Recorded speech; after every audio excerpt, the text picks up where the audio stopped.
Dun Morogh, land of the proud, shamed, and the primal. An unending white blanket of snow lays on the ground from east to west, with no end to its reign. Great mountain ranges surround it, with only some pockets occasionally to allow passage in and outside. Great pine trees spread across the land, occasionally stopping the snowfalls from reaching the ground, but never preventing it from covering the land.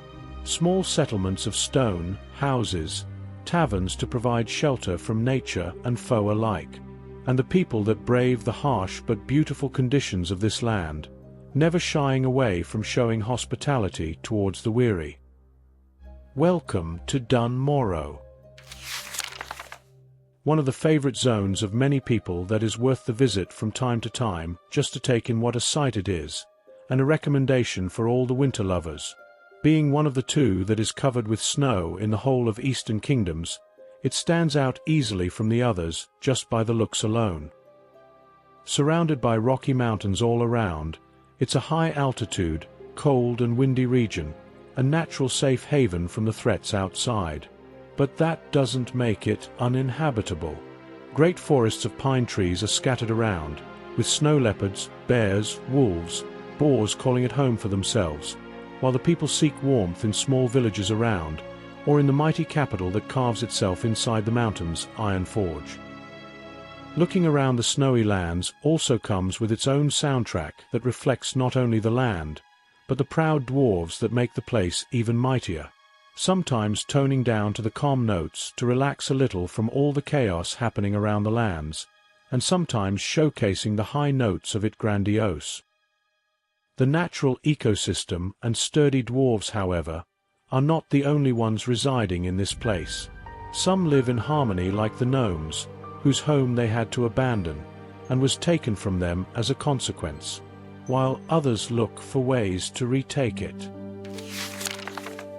These lands used to have not much threat in the distant past for dwarves, but now, the original residents of this place resurface. The Frostmane trolls were really the first ones to come to Dun Morogh and call it home. After the Great Sundering, they left their previous residence in the nation of Zuldrak along with the Winteraxe trolls, and settled in the Eastern Kingdoms.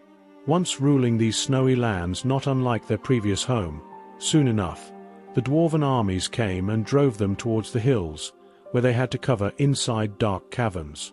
Truly a shame towards their warlike culture.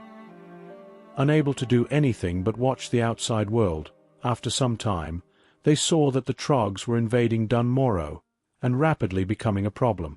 Using this to their advantage, they wait for the right moment, while also coming out of their caves and harassing small parts of the lands from time to time. While this may seem like a major threat, dwarves on the other hand care little for the Frostmane trolls, and haven't made a move big enough to get rid of them once and for all. They instead focus on the bigger problems as they see it, by trying to quell the invasion of Trogs, and fighting in the wars of the Alliance. Trogs are, surprisingly, a very distant relative of the dwarves, even if they don't strike a resemblance to one another. They aren't originally a resident of these lands, let alone the whole continent to begin with, not unlike the Frostmane trolls.